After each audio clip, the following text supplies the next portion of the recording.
말씀 좀 함께 보겠습니다. 지금 뭐해요? 이런 주제를 가지고 말씀을 듣도록 하겠습니다. 시대마다 사람들이 부르는 노래들이 있습니다. 사람들이 즐겨 부르는 노래가 있죠. 사람들이 그 노래를 즐겨 부르는 이유는 크게 두 가지가 있습니다. 첫째는 그 노래에 공감하기 때문이에요. 또 하나는 그 노래가 재미있기 때문입니다. 저는 노래를 굉장히 못하지만 어렸을 때에 재미있게 불렀던 노래가 있어요. 그 노래는 너무 쉬워요. 노래라고 하기 좀 뭐한데 노래긴 노래예요. 다 아실 거예요. 원숭이 엉덩이는 빨개. 빨강은 뭐요? 사과. 사과는 맛있어. 맛있으면 바나나. 바나나는 길어. 길으면 기차. 기차는 빨라. 빠르면 비행기. 줄 여기까지 불렸어요. 그 다음에 부른 게 뭐예요? 비행기는 높아. 높으면 백두산. 그렇죠? 백두산은 뾰족해. 뾰족하면 가시. 가시는 많아. 많으면 소나무. 이렇게 불렀던 기억이 있습니다. 그래 이 노래를요 한번 생각해 볼 필요가 있어요. 이 노래를 부정적으로 보면 이렇게 말할 수 있어요.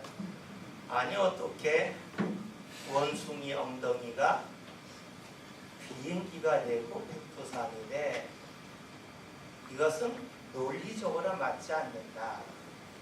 이런 노래는 정말로 어리석다. 과학적으로 분석해서 틀리다 말할 수도 있어요.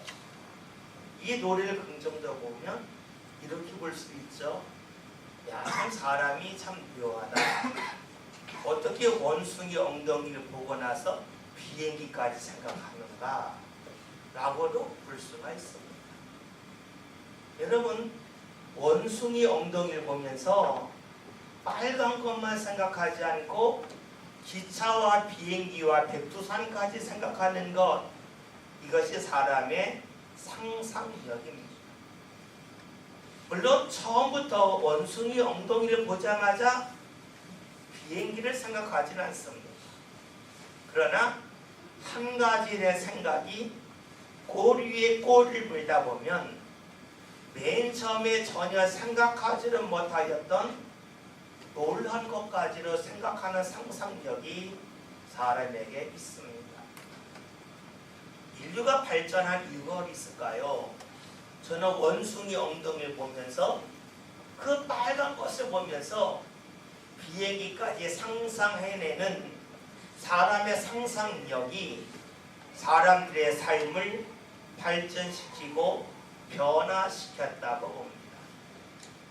아주 작은 것이지만 그 작은 것 하나가 꼬리에 꼬리를 물면서 우리의 삶을 크게 발전시키고 변화시켜 나갑니다.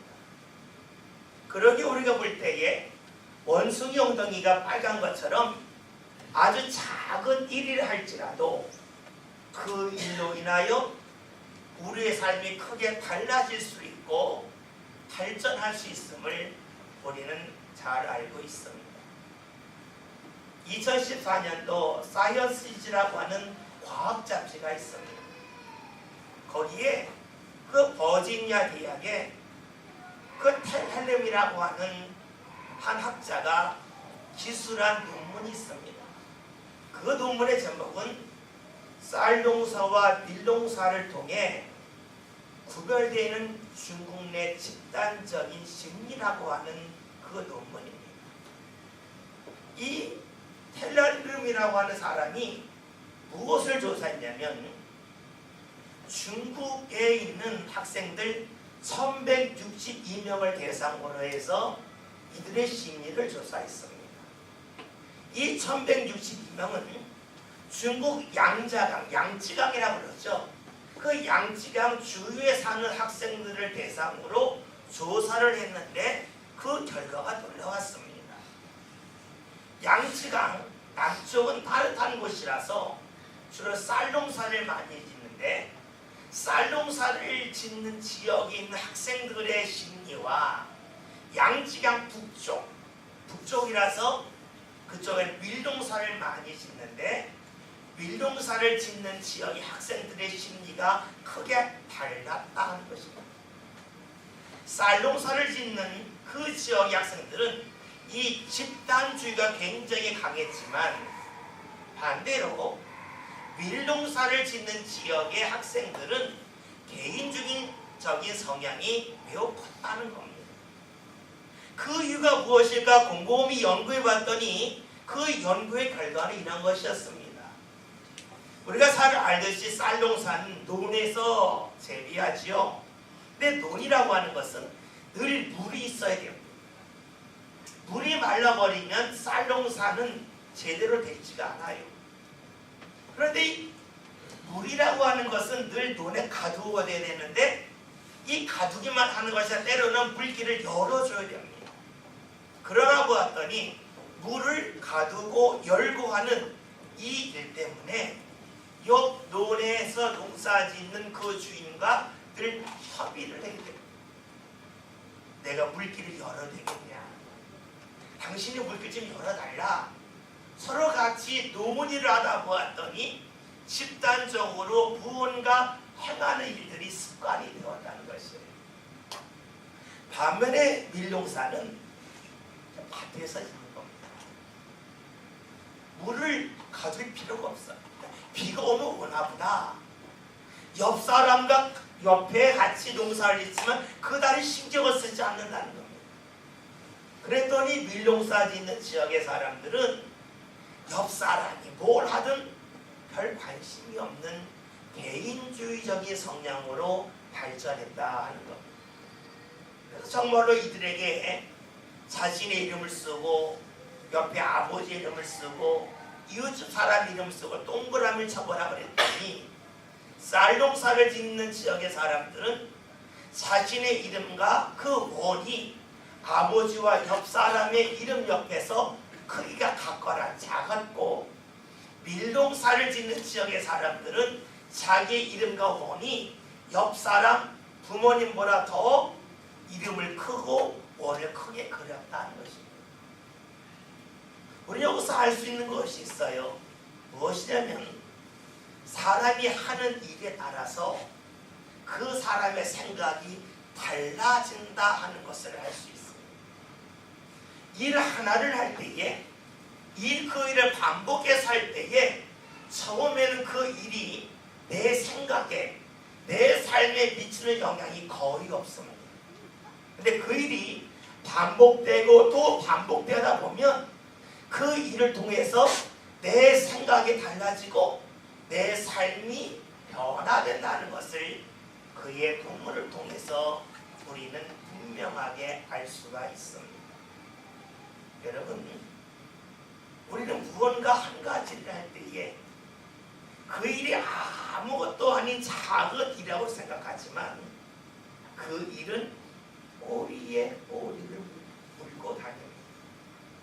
마치 원숭이 엉덩이가 빨개 거기서 시작한 것이 꼬리에 꼬리를 물어서 비행기로 백두산으로 발전해 나가듯이 우리의 삶도 우리의 생각도 한 가지 일이 작아 보여도 그 일이 꼬리에 꼬리를 물면서 우리의 삶을 새롭게 이끌어간다 하는 겁니다. 여러분들은 어떤 일을 하기를 좋아합니까? 대부분의 사람은 내가 잘하는 일, 내가 재밌어하는 일, 그 일을 하기를 좋아합니다. 잘하면 재밌고 재밌으면 나중에는 잘하게 되어져 있어요. 반대로 내가 잘하지 못한다, 그래야 별 재미를 느끼지 못한다, 그럼 어떨까요? 그 일을 하고 싶지가 않습니다. 그 자리가 싫어집니다. 그 자리를 피하고 싶습니다. 그 자리를 결국에는 떠나가는 것이 일반적인 모습입니다. 이것은 사람과의 관계 속에서만 있는 일이 아니에요. 우리가 하나님을 만나고 하나님 앞에 가까이 가는 신앙의 일에서도 이런 일들이 것들이 나타난다 하는 겁니다. 내가 하나님을 만나는 것이 즐겁고 재밌으면 자꾸 하나님을 만나는 거예요. 근데 하나님을 만나는 것이 별로 재미가 없다. 그럼 어떻게 될까요? 하나님 앞에 오는 시간을 나도 모르게 자꾸 피하고 싶고 그 자리가 싫어지게 되어져 있습니다. 이것은 매우 일반적인 일입니다. 그런데 여기서 우리가 한 가지 질문할 것이 있어요. 일반적인 모습이지만 그것이 과연 옳다고 말할 수 있겠는가 하는 겁니다. 생각해 봅시다. 우리는 때로 몸이 아플 때에 입맛을 잃어버릴 때가 있어요. 입맛을 잃어버리면 아무것도 먹기 싫습니다. 그때 하는 말이 있죠. 입맛이 좋아지면 뭔가 먹겠다 그래요. 그런데 내가 입맛이 없어서 계속 아무것도 안 먹으면 입맛 좋아질 날이 다가오질 않아요. 입맛이 안 좋아도 무언가 억지로 먹고 그 먹은 것 때문에 힘이 나서 움직이다 보면 나도 모르게 입맛이 돌아와요. 즉 입맛이 좋아질 때까지 기다려서 내 입맛이 좋아지는 것이 아니라 입맛이 좋아지지 않다 할지라도 무언가 먹고 내가 움직이다 보면 나도 모르게 입맛이 좋아진다는 것입니다. 신앙의 일도 역시 그러함을 알 수가 있어요. 오늘 말씀을 보면 이 세상을 살아가면서 하나님과 관계 속에서 가까운 사람과 가깝지 않은 사람들의 모습을 예수님이 말씀을 통해 설명해 주고 있습니다. 오늘 말씀을 보면 이렇게 시작을 하지요. 1절에 있는 말씀을 함께 보겠습니다. 다 같이 읽습니다. 천국은 마치 풍물을 얻어 포도원에 들여보내려고 이른 아침에 나간 집주인과 같으니 아멘. 말씀을 보면 천국을 포도원에 그리고 하나님을 포도원 주인에 그리고 우리의 모습을 품꾼에 비유하고 있습니다. 말씀을 읽으면서 우리는 이런 생각을 가질 수 있어요. 천국은 품꾼이야? 내가 천국 가서 또 일해야 돼? 하나님의 천국이 그런 곳일까? 라고 질문할 수도 있어요. 어떤 분은 천국에 들어가는 것이 품꾼과 같으니까 일하는 곳이라는 말씀을 보면서 내가 세상에서도 정말로 힘들고 지치게 일했는데 천국 가서 또 일해야 됩니까? 그런 천국이라면 저는 한번 재고해 보겠습니다 라고 말하는 분도 있을지 모릅니다. 그런데 우리가 말씀을 좀 주의 깊게 볼 필요가 있어요. 우리는 천국 하면 그냥 먹고 놀고 잠자고 편한 곳을 천국이라 생각하는데 성경 그렇게 말씀하지 않아요. 천국은 포도원에 들어가는 품꾼과 같다라고 말씀하고 있습니다. 여러분, 이 말씀의 뜻이 무엇일까요? 생각해 봅시다. 포도원 주인은 부자예요. 품꾼은 일을 해야만 먹고 사는 사람이 땅이 없어요. 그러니까 어쩔 수 없이 다른 곳에 가서 일을 해야 돼요. 이 말씀은 천국에 들어가는 우리가 품꾼과 같다고 하는 것은 품꾼은 주인이 일을 시켜야 그 일을 해서 먹고 사는 것처럼 천국이라고 하는 것은 하나님이 내게 은혜를 주셔야만 내가 살 수 있는 곳이 바로 천국이라 하는 것이에요. 천국은 어떤 곳입니까? 하나님의 은혜로 가득 찬 곳이 천국입니다. 이렇게 본다면 오늘 우리가 이 세상을 살아감에 있어서도 내가 하나님의 은혜를 느끼고 하나님의 은혜 때문에 살아간다면 내 삶은 천국이에요. 반대로 나는 하나님의 은혜 없이도 살아갑니다 하는 사람은 천국이 무엇인지 모르는 사람입니다. 말씀을 보았더니 이제 이 천국의 주인이신 하나님께서 오늘 말씀대로 하면 이제 품꾼을 부르러 나갑니다. 오늘 말씀 어떻게 부르고 어떻게 하셨는지 2절을 볼까요? 2절 말씀 함께 보겠습니다. 그가 하루 한 데나리온씩 품꾼들과 약속하여 포도원에 들여보내고. 아멘. 말씀을 보면 주인이 품꾼을 부르는데 품꾼들을 테스트하지 않습니다. 어떤 자격증이 있는지를 전혀 조사하지 않았습니다. 그냥 품꾼을 불러서 야, 너 들어가 일해라 라고 말하고 있습니다. 능력이 있기 때문에 부르는 것이 아니었습니다. 경험이 많기 때문에 부르는 것도 아니었어요. 그냥 부릅니다. 기억해야 될 것은 천국의 주인이신 하나님은 우리를 부르실 때 이처럼 부르신다는 것이에요. 내가 돈이 많기 때문에 주변을 부르신다는 것도 아니고 내가 능력이 많기 때문에 부르신 것도 아닙니다. 주께서 우리를 불러 천국의 은혜를 주시는 것은 나의 건강, 나의 물질적인 재능과 능력, 나의 사회적인 위치 때문에 나를 부르시고 안 부르는 게 아니라 주님은 우리의 모습과 관계없이 우리를 부르십니다. 그리고 부르시면서 하신 말씀, 야, 내가 너에게 품삯을 주겠다라고 합니다. 흔히 원래 싹이라고 하는 것은 일을 바치고 주는 겁니다.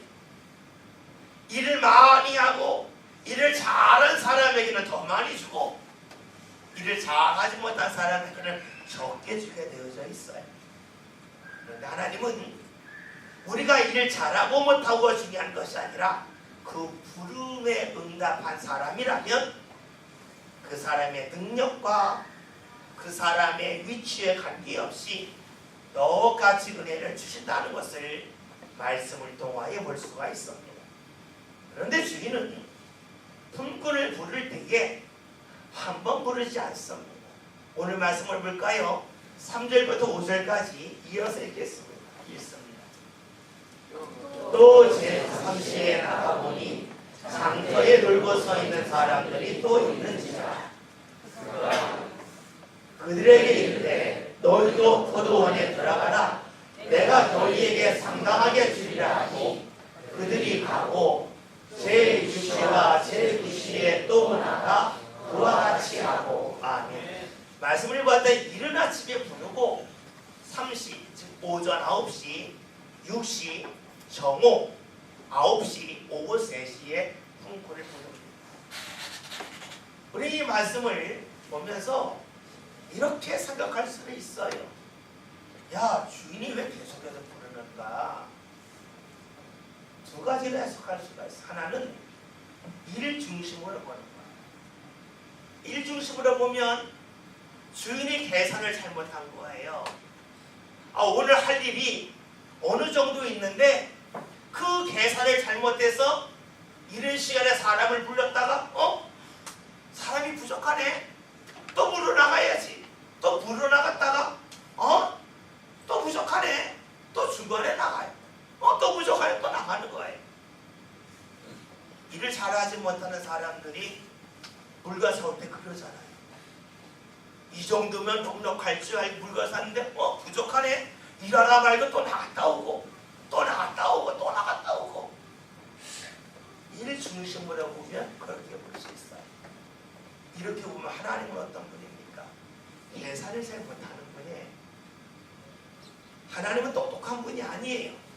아니 부르려면 한 번에 딱 부르지 한 번에 못 부르고 또 나가고 또 나가고 또 나가고 좀 이상해요. 그런데 일 중심이 아니라 사람 중심으로 보면 달라요.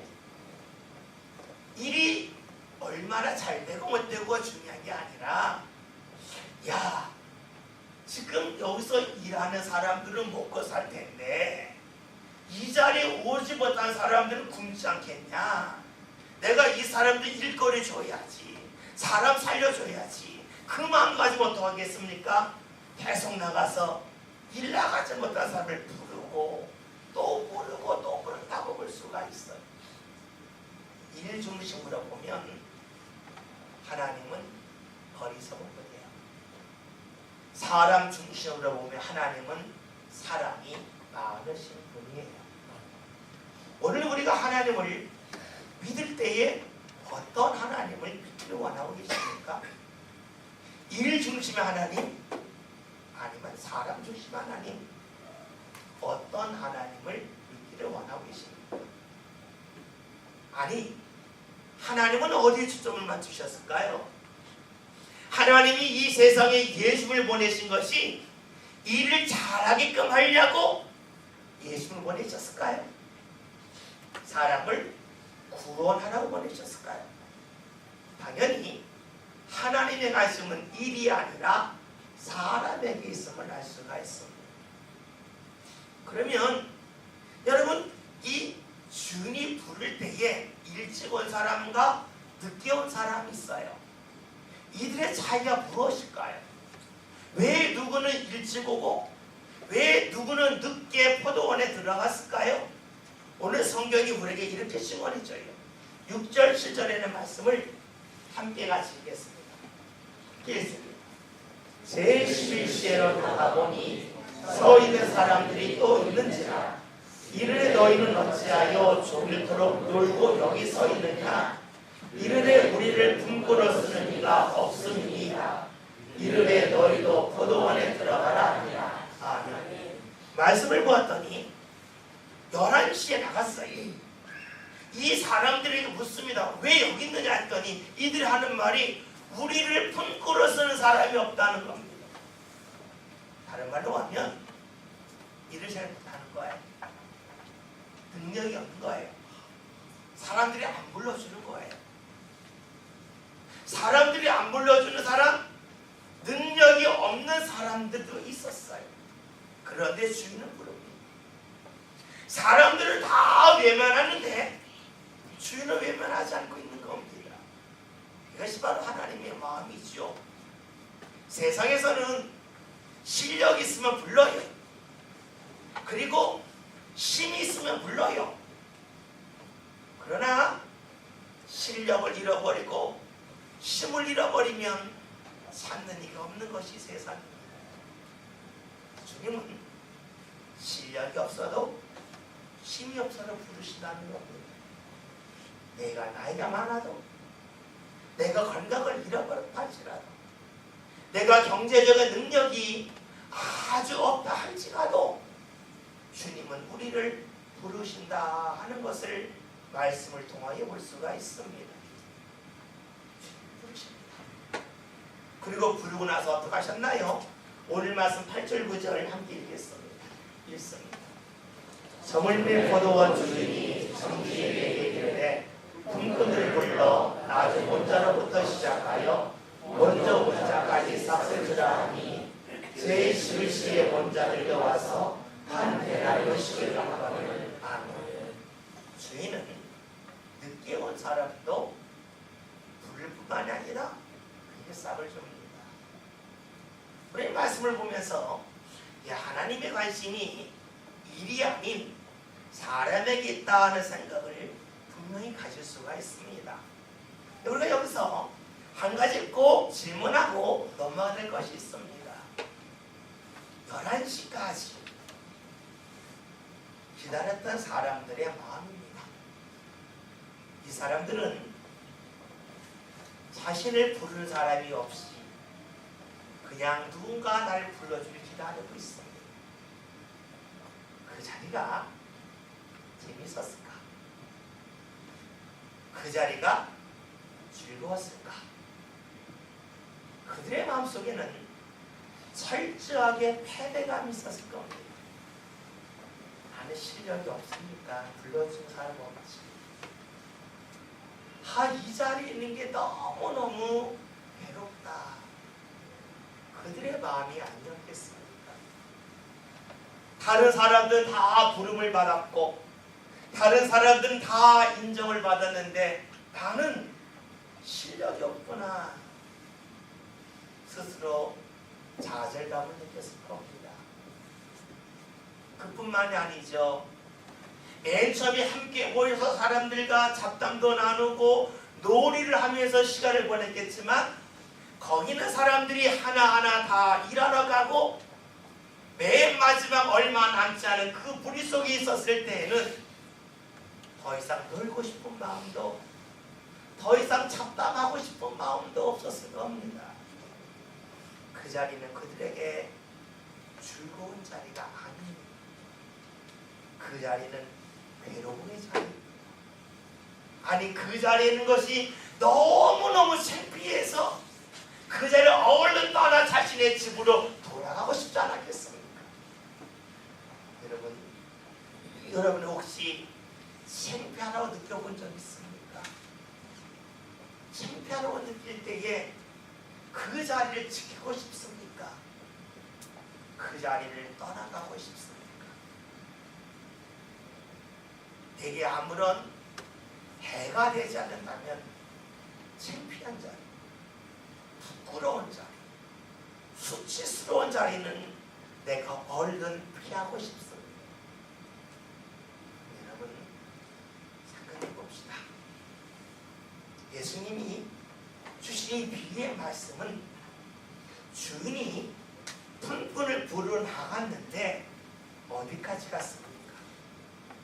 집에 돌아간 사람의 집에 찾아가서 문을 두드리면서 야 우리 포도원에 가서 일하자 라고까지 했습니까? 아니면 부끄럽지만 인력시장에서 가만히 있는 사람 그 자리를 떠나지 않는 사람을 불렀습니까?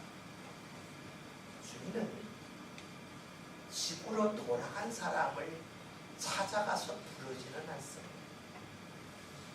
인력시장에 남아서 부끄럽지만 창피하지만 그 자리를 계속해서 지키고 있는 사람을 불렀다 하는 것입니다.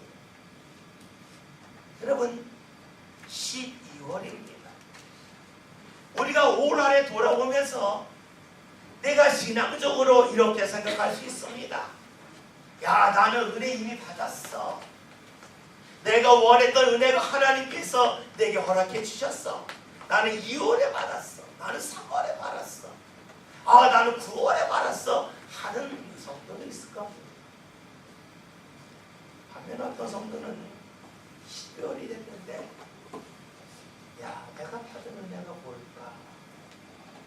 아무리 돌이켜봐도 떠오르지 않는 분도 있을 겁니다. 주님이 나를 언제 부르셨는가? 도저히 생각도 나지 않는 분도 있을 겁니다. 어떤 마음입니까?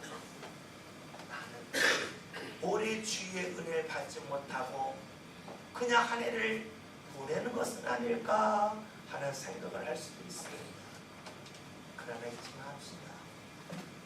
내가 지금까지 은혜를 받지 못했다 할지라도 내가 나의 집, 나의 생각으로 돌아가지 않고 주님이 날 부르실 그 자리에 계속해서 머물러 있는다면 11시에 품꾼을 부르러 나오신 주님처럼 오늘 주님은 우리를 부르러 반드시 다가오신다는 사실을 잊지 말아야 할 것은 내가 지금 은혜를 받지 못하고 내가 주의 은혜를 체험하지 못하여 내 모습이 부끄럽고 창피할 수도 있습니다. 과거에 내가 이러지 않았는데 왜 내가 지금 이렇게 살면서 나 스스로 볼 때는 부끄럽고 창피할까 할 수도 있습니다. 그러나 피해가지 맙시다. 내 집으로 얼른 들어가지 맙시다. 그랬다 할지라도 내가 주님이 나를 부르실 그 자리에 계속해서 서 있는 믿음의 모습이 저와 여러분들 삶 가운데 꼭 있기를 바랍니다. 여러분, 내가 스스로 창피하다 할지라도 내가 있어야 할 자리, 그 자리에 있는 것 중요합니다. 도현아, 나 스스로 부끄럽고 창피하다고 해서 지금 집으로 돌아가고 계십니까? 주의 부르심을 더 이상 기다리지 않고 스스로 포기하고 내가 원하는 자리를 향해 돌아가고 계십니까? 여러분, 그 발걸음을 다시 돌립시다. 그리고 주님이 부르시는 그 자리가 힘들어도 때론 부끄러워도 그 자리에 있기를 바라겠습니다. 지금 내가 있는 자리가 믿음의 자리라면 그 자리가 지금은 아주 작아 보일 수 있어요. 별거 아닐 수 있어요. 그러나 은혜 자리에 있는 나를 주께서 이끄시고 또 이끄시는 역사는 우리의 생각과 우리의 상상을 초월한 복된 자리로 인도하심을 기억합시다. 원수 용동에 밝았습니다. 그러나 그것이 꼬리에 꼬리를 물면 원숭이 엉덩이를 통해서도 비행기를 볼 수가 있고 백두산을 상상할 수가 있어. 내가 있는 자리에서 주의 은혜가 꼬리에 꼬리를 물면 내가 지금 보고 있는, 내가 지금 상상하고 있는 그것을 넘어서는 주의 은혜가 우리 삶 가운데 반드시 임할 것입니다. 지금 뭐하고 계십니까? 지금 주의 은혜를 사모하며 기다리고 계십니까? 아니면 주의 은혜를 접고 내 삶의 자리로 돌아가라고 계십니까? 우리 믿음의 성도들이 지금 주의 은혜 자리에 꼭 서 있는 삶 살아가셔서 우리를 향한 주의 부르심, 주의 은혜 역사가 삶 가운데 반드시 임할 수 있기를 주의 이름으로 기원드립니다. 오늘 저희들이 한 해를 돌이켜볼 때에 주의 은혜가 아직 임하지 아니했다 할지라도 주께서 반드시 은혜의 자리에 있기를 원한다면 주님께라도 주님이 부르심을 믿습니다. 주여, 오늘 저희들이 주의 은혜를 보기를 원합니다. 주의 은혜 사모하는 그 자리에 있게 하여 주셔서 주의 인도하심이 우리 삶 가운데 나타나게 하시며 우리가 생각하고 상상하는 그 은혜 위에 은혜가 계속해서 이어지게 하여 주시어 하나님의 역사가 삶 가운데 풍성히 나타나는 모든 성도들 되게 하여 주옵소서. 예수님의 이름으로 기도하였습니다. 아멘.